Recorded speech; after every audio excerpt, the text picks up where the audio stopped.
Hi guys, ఎలా ఉన్నారు? మరో ఇంట్రెస్టింగ్ వీడియోతో మళ్ళీ మీ ముందుకు వచ్చాను. ఈ వీడియో చివరి వరకు చూసి నచ్చితే ఒక లైక్ వేసుకోండి. ఓకే, ఇక వీడియో స్టార్ట్ చేద్దాం. ఆంధ్రప్రదేశ్ రాష్ట్ర నూతన ముఖ్యమంత్రిగా ప్రమాణ స్వీకారం చేయబోతున్న శ్రీ నారా చంద్రబాబు నాయుడు గారికి హృదయపూర్వక శుభాకాంక్షలు.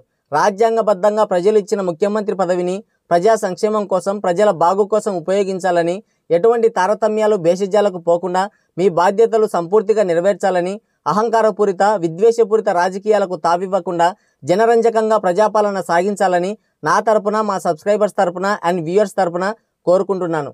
మరొక్కసారి మా ఛానల్ సభ్యుల తరపున హార్ట్లీ కంగ్రాచులేషన్స్. ఆర్భాటం చేసిన కోడి తోలుగుడ్డు పెట్టిందన్నట్లయిపోయింది వై యేసిరెడ్డి పరిస్థితి. ఒక్క ఛాన్స్ అని అడిగినందుకు సర్లే పాపం అని దయతలిచి ఓట్లేసిన పాపానికి మొత్తం రాష్ట్రాన్ని సర్వనాశనం చేశాడు. ఎటు చూసినా విధ్వంసం, వినాశనమే తప్ప ఏమీ కనపడలేదు. పులివెందుల పిల్లిబిడ్డగా పేరొందిన వై యేసిరెడ్డి ఈ 5 ఏళ్ల పరిపాలనలో యావత్ ఏపీ ప్రజానీకాన్ని అడుక్కు తినేలా చేశాడు.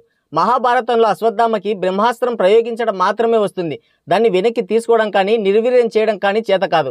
ఇక్కడ కూడా ఓటు అనే అస్త్రం ఉపయోగించి వై యేసిరెడ్డిని సీఎంని చేసిన ప్రజలకు అతని అరాచకాలు చూసి అడ్డుకునే శక్తి లేకపోయింది. అయితే అశ్వత్థామకి ఒక్కసారే ప్రయోగించే అవకాశం ఉంది భారతంలో, కానీ ఈ రాజకీయ భారతంలో ఓటు అనే అస్త్రాన్ని ఉపయోగించే అవకాశం ప్రజలకి 5 ఏళ్లకు ఒకసారి వస్తుంది. అందుకే అవకాశం కోసం కాచుకొని కూర్చున్న ప్రజానికం అవకాశం రాగానే తమ ప్రతాపం చూపించారు.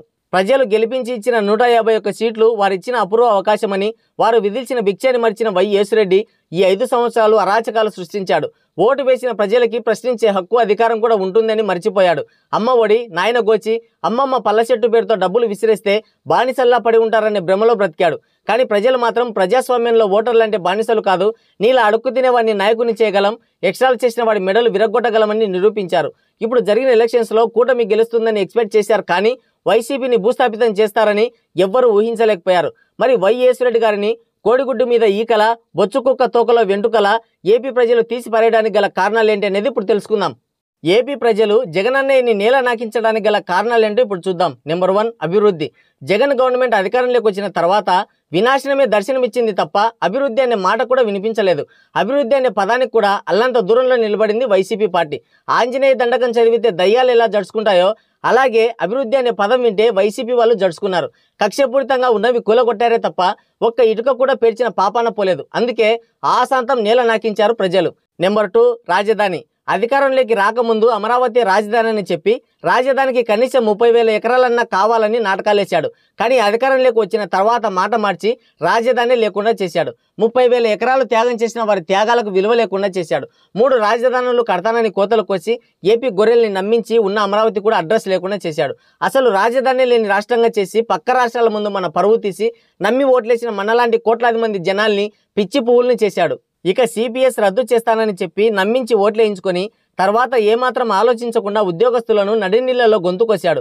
చదువులు చెప్పి అధ్యాపకులను బార్ల ముందు నిల్చోబెట్టాడు. కేంద్రం మెడలు వంచి ప్రత్యేక హోదా తెస్తానని లక్షల మంది జనాల మధ్యలో సిగ్గుశరం లేకుండా పచ్చి అబద్ధాలు చెప్పి గెలిచాక మనకి రావాల్సిన ప్రత్యేక హోదాని తన కేసుల కోసం కేంద్రానికి సాగిలపడి హోదాని తాకట్టు పెట్టి యావత్ ఏపీ ప్రజానికాన్ని పిచ్చి గుద్దోలని చేశాడు. మద్యపాన నిషేధం చేస్తానని చెప్పి కోట్లాది మంది ఆడబిడ్డల్ని నమ్మబలికించి గెలిచాక మద్యపాన నిషేధం చేయకపోగా ఆల్రెడీ ఉన్న బ్రాండ్ల మీద అయితే తనకి పర్సనల్గా లాభం రాదని వాటన్నింటినీ తీసేసి తన సొంత బ్రాండ్లను తెచ్చి జనాల ప్రాణాలు తీస్తూ కోట్లాది రూపాయలు ఆర్జిస్తూ మద్యపాన నిషేధం అనే అబద్ధంతో కోట్లాది మంది ఆడబిడ్డల్ని మోసం చేశాడు.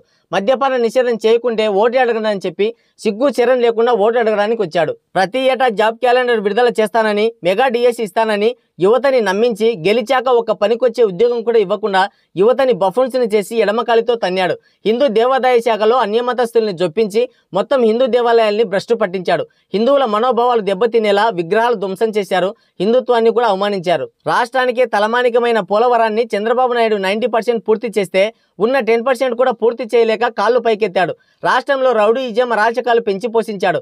ఇక 50 ఇళ్లకు ఒక వాలంటీర్ని పెట్టి ప్రజల్ని బెదిరింపులకు, ప్రలోభాలకు గురి చేశారు. వారి అరాచకాల గురించి ఎంత చెప్పినా తక్కువే. అన్నమో రామచంద్రాన్ని అలమటించే అభాగ్యులకు చంద్రబాబు నాయుడు అన్న క్యాంటీన్ పేరుతో 5 రూపాయలకే కడుపు నిండా భోజనం పెట్టేవాడు. కానీ జగన్ ముఖ్యమంత్రి అయిన తర్వాత అన్న క్యాంటీన్ లేకుండా చేసి పేద ప్రజల కడుపు మీద కొట్టాడు. పై అన్నింటికంటే కూడా ఇది పెద్ద పాపం. అందుకే వారందరి ఉసురు తగిలి నేలపాలయ్యాడు. ఇలా చెప్పుకుంటూ పోతే ఒకటేంటి సకల వ్యవస్థల్ని భ్రష్టు పట్టించారు. అజరామరంగా కీర్తి పతాకంలో వెలగాల్సిన ఏపీని తన మూర్ఖపు చేష్టలతో ఆంధ్ర రాష్ట్రాన్ని అప్పులపాలు చేసి బికారి ప్రదేశ్గా మిగిల్చాడు. అందుకే ఏపీ ప్రజానికం వైఎస్ రెడ్డి గారికి తగిన బుద్ధి చెప్పారు. కనీసం చివరికి ప్రతిపక్ష హోదా కూడా లేకుండా చేశారు. తండ్రి లేని వాడని ఒక అవకాశం ఇవ్వండి అంటే దయదలిచాం. అంత మాత్రాన మేము గొర్రెలం కాదు. తేడా వస్తే ఎగరేసిన తలని నేల రాసి అసలైన తెలుగు బిడ్డలమని నిరూపించారు. సో గాయస్, ఇది వీడియో. ఈ వీడియో పైన మీ అమూల్యమైన అభిప్రాయాన్ని కింద కామెంట్ సెక్షన్లో కామెంట్ చేయండి. మరో ఇంట్రెస్టింగ్ వీడియోతో మళ్ళీ కలుద్దాం. Thank you. Take care. Bye bye.